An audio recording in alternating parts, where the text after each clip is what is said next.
तो चलिए आज एक बहुत ही डरावनी भारतीय लोक कथा सुनते हैं। ये कहानी है एक छोटे से शांत गांव की, एक बहुत ही रहस्यमयी औरत की और रात के सन्नाटे में गूंजने वाली एक आवाज की। एक ऐसी आवाज जो किसी की जान भी ले सकती थी। कहानी का सारा राज बस इसी एक आवाज में छिपा है। सोचिए, एक ऐसी आवाज जो सिर्फ रात के अंधेरे में सुनाई देती है, जो बुलाती तो है पर सवाल यह है किसके लिए। यही वो पुकार थी जो शाहपुर गांव का पूरा चैन छीनने वाली थी। तो हमारी कहानी शुरू होती है शाहपुर नाम के एक बिल्कुल शांत से गांव में। पहली नज़र में ये एक एकदम नॉर्मल सी जगह लगती थी, लेकिन यहाँ का सुकून ज्यादा दिन टिकने वाला नहीं था। तो इस कहानी के मेन किरदार कौन है? सबसे पहले है बबलू, जो गांव में मिठाई की दुकान चलाता है।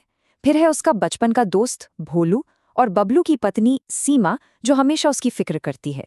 और इन्हीं तीनों की जिंदगी एक बहुत बड़े खतरे के आसपास घूमने वाली थी। खतरे का पहला इशारा तब मिलता है जब भोलू अपने दोस्त बबलू को टोकता है। वो कहता है, यार तुम बहुत देर से घर लौटते हो, ये ठीक नहीं है। उस वक्त तो ये एक मामूली सी चिंता लगती है ना? लेकिन यही चेतावनी आने वाले एक भयानक हादसे की शुरुआत थी। अब कहानी उस मोड़ पर आती है जहां से अजीब घटनाओं का सिलसिला शुरू होता है। एक रात बबलू अपनी दुकान बंद ही कर रहा था और घड़ी में आधी रात हो चुकी थी, और तभी उसे वही आवाज सुनाई देती है, आलू ले लो। आवाज एक बिल्कुल सुनसान गली से आ रही थी। अब देखिए, डर तो लग रहा था, पर बबलू की जो जिज्ञासा थी वो उस पर हावी हो गई, और उसने फैसला किया कि वो इस रहस्यमयी आवाज का पीछा करेगा।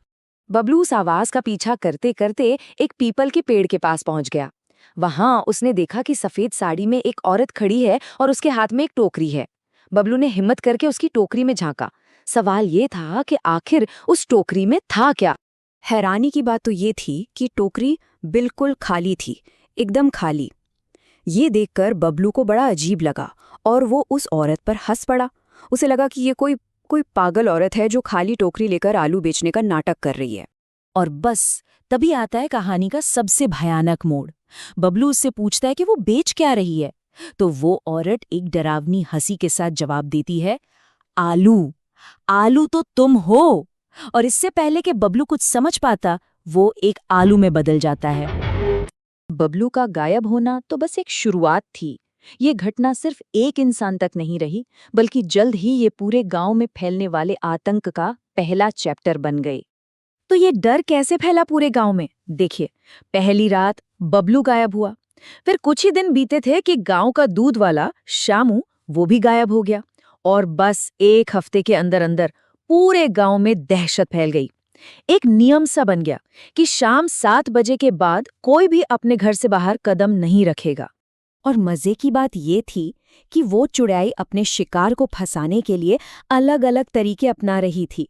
बबलू तो अपने जिज्ञासा की वजह से फंस गया, जबकि शामू दूध वाला उस औरत की मीठी और पोलाइट रिक्वेस्ट के जाल में फंस गया।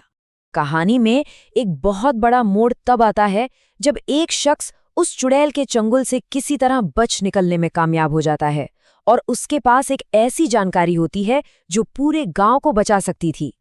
ये चश्मदीद था मोहन। वो अपनी पत्नी कुसुम के साथ पास के ही एक कस्बे से लौट रहा था। कुसुम उस औरत की मीठी आवाज सुनकर रुक जाती है और मोहन के देखते ही देखते आलू में बदल जाती है। मोहन किसी तरह अपनी जान बचाकर वहां से भाग निकलता है। मोहन गांव वालों को उस चुड़ैल का सबसे बड़ा राज बताता है। वो कहता है उसकी सारी की सारी ताकत उस जादुई टोकरी में है। अगर किसी तरह उस टोकरी को तोड़ दिया जाए तो उसका जादू भी खत्म हो जाएगा। और बस यही वो जानकारी थी जो गांव वालों के लिए उम्मीद की एक किरण बनकर आई।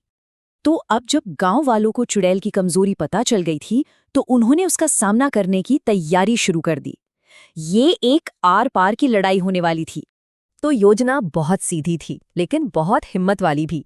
सब लोग पीपल के पेड़ के पीछे छिप गए। प्लान ये था कि मोहन जाकर उस चुड़ैल को धक्का देगा, और जैसे ही टोकरी गिरेगी, सीमा उसे पकड़ लेगी और उसे तोड़ देगी। सब कुछ इसी एक प्लान पर टिका था। और बिल्कुल प्लान के मुताबिक ही हुआ। मोहन ने चुड़ैल को धक्का दिया, टोकरी उसके हाथ से छूटकर नीचे गिर गई, और सीमा ने उसे उठाकर जमीन पर पटक पटक कर तोड़ दिया। और जैसे ही टोकरी टूटी, चुड़ैल का शरीर धुएं में बदलकर खाक होने लगा। चुड़ैल के खत्म होते ही गांव पर जो संकट छाया था वो भी खत्म हो गया, लेकिन ये भयानक अनुभव गांव वालों को एक बहुत बड़ी सीख दे गया। टोकरी के टूटते ही जादू उल्टा हो गया। बबलू, शामू, कुसुम और चुड़ैल ने जितने भी लोगों को आलू बनाया था वो सब वापस इंसान बन गए। सीमा को उसका पति वापस मिल गया और गांव में फिर से खुशियां लौट आईं। और इस तरह शाहपुर गांव से उस चुड़ैल का आतंक हमेशा हमेशा के लिए खत्म हो गया। शांति तो लौट आई, लेकिन एक ऐसे सबक के साथ जिसे गांव वाले कभी नहीं भूलेंगे।